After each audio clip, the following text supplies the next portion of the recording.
สบายดีมื้อนี้เฮาก็สิมาห้านอ้อยลาวสโตร์เมาเครื่องให้เด็กน้อยที่ฟ้อนอยู่เมืองโพเดวิล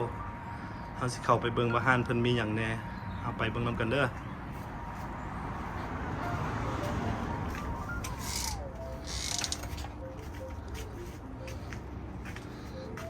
สบายดีสบายดีโอ้อันนี้ก็แม่นน่ะเจ้าของห้านเด้อนี่เด้ออ้อยสบายดี Welcome This is our store ที่ห้านมีหยังแลนี่ห้านมีสิ้นมีห้านเท่านี้มันห้านเหล้าโดยเฉพาะเลยแต่นี้ขายเครื่องเหล้าแบบสิ้นมีเสื้อผ้าแล้วก็มีกาแฟอยู่แถวนั้นสไปซ์สบู่มาแต่ไทยแล้วก็มาแต่ลาวแล้วก็แล้วก็ยุกยาคือกันโอเคมีหมดทุกอย่างเนาะว่าซั่นเล็กๆน้อยๆ of everything โอเคมีอันผ้ากรอบผ้าไก่ที่มันอันไม่อย่างก็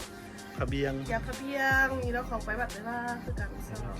อยู่เมืองเฟรสโนนี่มันเป็นอย่างมากเลยโอเคอยู่เฟรสโนอันนี้เปิดจากโมงหาจากโมงนี้อยู่นี่เฮาสิเปิดตั้งแต่9 โมง5 โมงแรงแต่วันย่ำฮ้อนหลังเทื่อเฮาก็ extend นิดนึงเพราะว่าหลังเทื่อมันก็ฮ้อนหลายแล้วคนก็มาแต่สวนเพิ่นก็มาสวย so อยู่6 โมงหลังเทื่อ the most you can stay is at 6 o'clock โอเค and open Monday to Saturday sometimes Sunday หลังเทื่อเฮาไปขายเครื่องต่างเมืองต่างๆกันโอเค and speaking of that we're gonna have Lao New Year's for April right yes คุณปีใหม่ใกล้สิเข้ามาแล้ว so อันโตคุณปีใหม่เฮาหลังเทื่อเฮาก็สิได้ปิดอันสำหรับวันเสาร์กับวันอาทิตย์เพราะว่าสิไปขายเครื่องวันที่12คันกันอัน weekend of the 12 we're gonna be in Visalia I believe Visalia มันสิเฮ็ดวันที่12 13หลังจากนั้นท่านเขาก็สิมาขายอยู่เฟรสโนเขาอยู่ถนนทูตกันมันสิเฮ็ดวันที่19เสาร์เป็นบ่19เสาร์แล้วก็หลังจากนั้นมีอยู่โพเดวิลคือกันแต่ว่าอันปีนี้สิบ่ได้ร่วมเพราะว่าอยู่อันนั้นบัตรอันเทลแมนเขาก็สิมีคือกันคนพร้อมกันวันที่26นั่นแหละแม่นคันผู้ใดสนใจคันว่าบ่ได้มาหันอันน่ะไปลาวสโตร์นี่เพิ่นไปเจอเพิ่นได้ตามงานที่เพิ่นกำลังสิไปไวเซเรียเฟรสโนแล้วก็นั่นผู้ใดสนใจเครื่องเพิ่นก็มีหลายแล้วก็คันว่าวันเสาร์อีกก็มีอันตลาดนัด we have a little Lao market โอ้ลาวมาร์เก็ตนั่น so even that but we're gonna be off for 3 weeks because of those events โอเคสำหรับอันนั้น3 อาทิตย์เราจะได้ปิดตลาดนัดน้อยเอาไปเลยโอเคคันผู้ใดสนใจอยากมาตลาดนัดหลังจากผู้ใดต้นเดือน5เพิ่นแหละต้นเดือน5จนคอยมาพอดีอากาศดีแม่นโอเคเอาขอบใจหลายสิเป็นเลาะเบิ่งกันเด้อเลาะเบิ่งว่ามีหยังโอเคอันนี้ก็กำลังเตรียมเครื่องของขายได้นี่เครื่องเพิ่นก็มีลายมีเส้นมีเสื้อมีผ้าเบียงมาทางเพก็มีหวด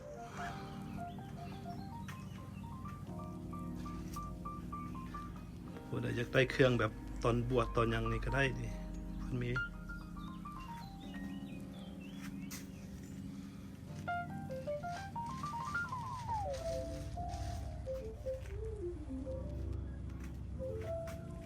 นี่ก็เป็นทูบเทียนใครสนใจได้ทูบได้เทียนพระเพิ่นก็มี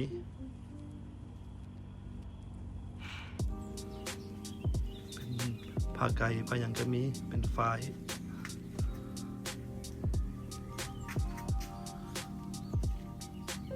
อันนี้ก็เป็นดอกไม้จันทร์อันนี้ใครสนใจก็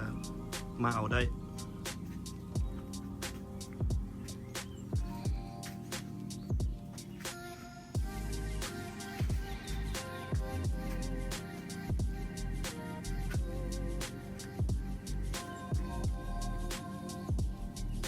ในห้างเพิ่นก็มีหลายอย่างเป็นเครื่องครบสุดซั่นซะ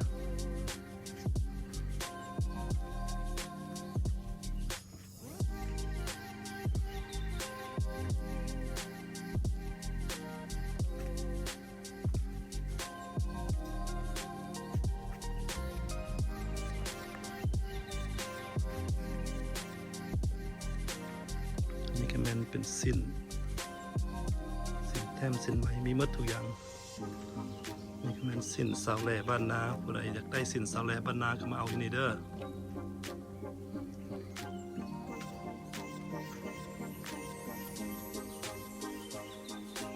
ตอนนี้เพิ่นก็ลองใส่สุดสาวแลโพเดเวลอันนี้นะ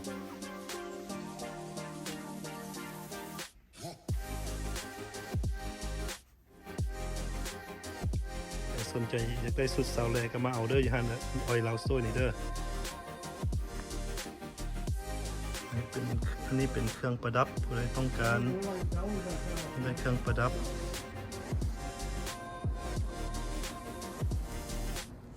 สำหรับเด็กน้อยสิฟ้อนบ่สิเฮ็ดหนังสังขารบ่เพิ่นมีหมด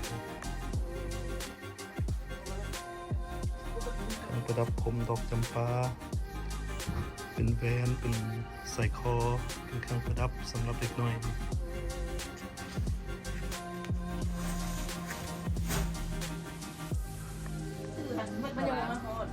เราว่ามันลงกันทางกันแล้วเพื่อมันเดี๋ยวนี้หันเครื่องของมันสีมีปัญหาเข้ามาสมม โอ้ ติ แม่นเลยเนาะ อย่างเพราะว่าตั้งแต่กฎหมายมันเปลี่ยนในหนึ่งมันต้องได้เฮ็ดตาม FTA so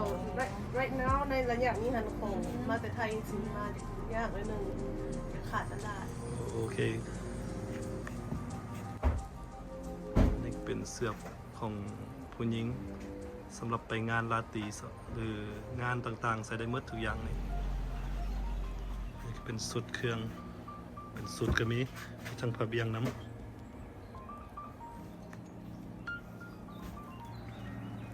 ่ก็แม่นผ้าเข่า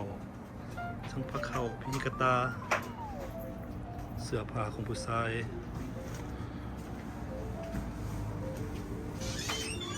เป็นเครื่องประดับอันนี้นะเครื่องประดับเติมใส่ผมใส่คอกับงามพญานาค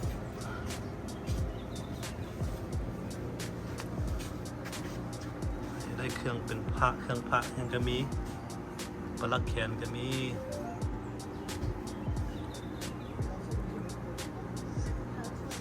ใส่คอน้ำ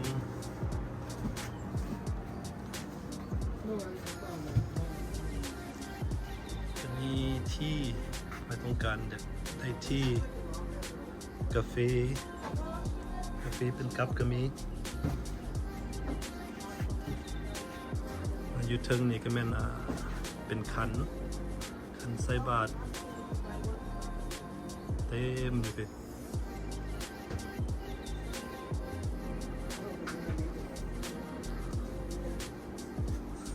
ก็มีหลายสิ่งหลายอย่างอยู่นี่สบู่ก็มี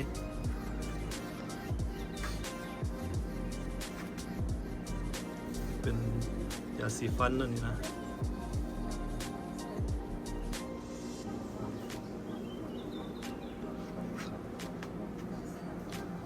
ติบเข่าน้อยก็มีติบเข่าสำหรับไปใส่บาตร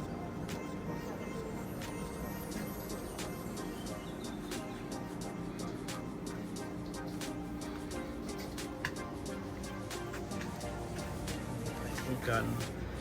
เป็นยาย้อมผมยายังก็มีหมดทุกอย่างหารเพิ่นครบสุดใครสนใจมาลด กำลังจัดเครื่อง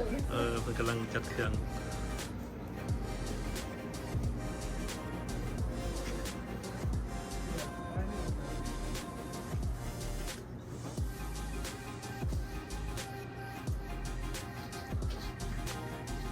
โอเคขอบใจเด้อออยเด้อขอบใจใครสนใจก็มาสนับสนุนเพิ่นโหลดเครื่องเพิ่นมีหลาย โดย เหมือนว่าโอเค always welcome โอเคพบกันอยู่งานผู้ใดสนใจก็ไปหาเพิ่นอยู่งานปีใหม่เพิ่นแหละทางไวเซเลียเฟรสโนเพิ่นอยู่ครบสุดโอเคพบกันใหม่โอ้อยู่ทางข้างห้านออยลาวสโตร์ก็มีหม่องยิบเครื่องเด้อ ขับใจ ผู้ใดสนใจยังมายิบใกล้เสียงก็ได้ ซื้อโอลัม โอ้ล้ำโอเค ราคาเครื่องตามนี้เนี่ย โอเคราคาตามนี้ผู้ใดสนใจเด้อผู้ใดสนใจมาอยู่ข้างห้านออยลาวสโตร์เด้อ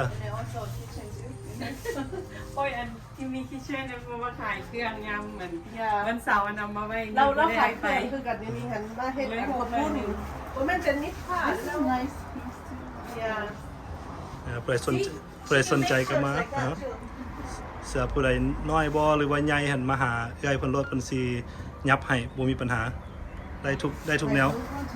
ยับออกยับได้ยับเข้าคัน กับ family outfit คันมันให้ไหลมันก็เอา โอเคขับใจหลายเอ้ย เจ้าแต่ ผู้ใดสนใจก็ติดต่อนำเบอร์นี้ได้เพื่ออยากจะตัดเครื่องตัดหยังมานี่โทรหาเพิ่นได้ทุกนี่แหละ 9:30 5:00 นแรงนี่